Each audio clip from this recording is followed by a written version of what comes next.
Hello, everybody.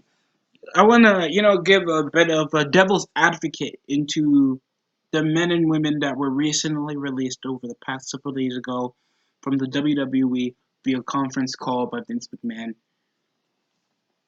Now, everybody just into the firewood of spring cleaning, and especially WWE trying to cut their losses over bleeding money from the loss of the XFL, changing their location for the pay per view an extension over the pandemic. I see everything going along here, but just kind of a positive for the wrestlers that's been released to find a better job, go where they're more noticed, build themselves more, and probably in the future, like guys like Leo Rush, Aiden English, uh, Drake Maverick, Carl Anderson, Luke Gallows, Sarah Logan, guys that still could prove themselves, make themselves in a more televised program. But if they can't, there's obviously indie shows. WWE does a lot of recruiting, so even if you're like in the smallest frame, WWE will find you on a Daily Motion or Vimeo or any type of YouTube channel that streams wrestling. Wow, Trevor Murdoch's on NWA. But enough on that. I'll try to recap some more episodes of NWA Power because I know they went over a season.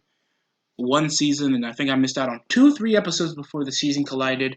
I wanted to get on the review of Hard Times, the pay per view. I think it was the second pay per view since Into the Fire. And Jesus, I want to get on that because I didn't mind NWA Power at all. I was just a bit too busy and pretty stressed. But enough excuses. But still, over most of what I've been seeing, it's tough to see people lose their jobs, and especially in a climate over this time frame. I think it's a positive that only those guys got released because they weren't doing much on TV. Most of them were sitting around. Ethan Carter III is trying to change. I think people should go over that train now that Ethan Carter III is in because the guy's trying to change his look. The guy's trying to actually look like more of a threat, and the dude seems intimidating. It isn't like he was back in TNA when he was beating guys like Kurt Angle and Drew Galloway, Bobby Lashley, and Matt Hardy back then. He's older. He should think a bit older. And seeing how he can change his look to get with the times, how guys like Drew McIntyre, Jinder Mahal, or Cody, or many other guys that are now like that used to be jobbers to real line main eventers. And if EC3 players are going back to Impact, that I think he should do, or any other place, I think it's important. I think it's important. I think it's a better opportunity. But thanks to the way stuff is, it's gonna be hard for these guys to even find a freaking wrestling job. I know there's some guys in Mexico. I think Triple A's who are opening back up to live tapings. I mean, yeah, live shows. Uh, but it's gonna be empty arena because most of the episodes that you've seen, it was like, oh my god, there were crowds. No, they were pre-recorded. Impact Wrestling did a lot of them. They even did their TNA reunion show pre-recorded. And I was like, oh my god, that's like 18 weeks, and these guys pre-recorded all this shit. They think ahead, not WWE. And that was awkward whenever you see a Raw or SmackDown and you hear the constant breathing of Bobby Lashley or Aleister Black in the middle of a wrestling match. So that's practically it. I don't want to get that deep into this. I just feels like there's a negative and a positive into the middle of the firings because most of these guys haven't done much to even deserve the factor that they deserve a constant paycheck. If they're not doing much, if they're not winning, they're not making themselves important.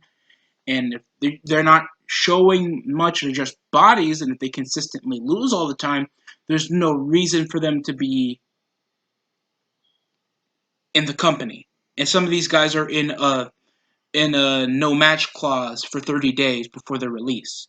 So these guys can either build their names up, get some rest, do something, because either way they're out of hell and into a bigger fire. So I'm just saying that for the best. That's my opinion on the.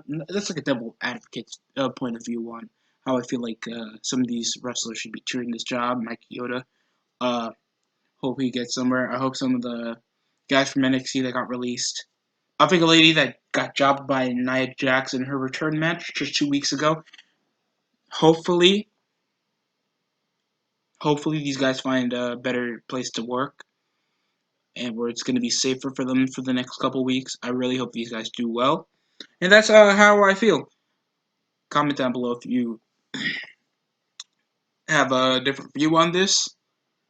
Like, comment, and subscribe. That's it coming from the DST Show.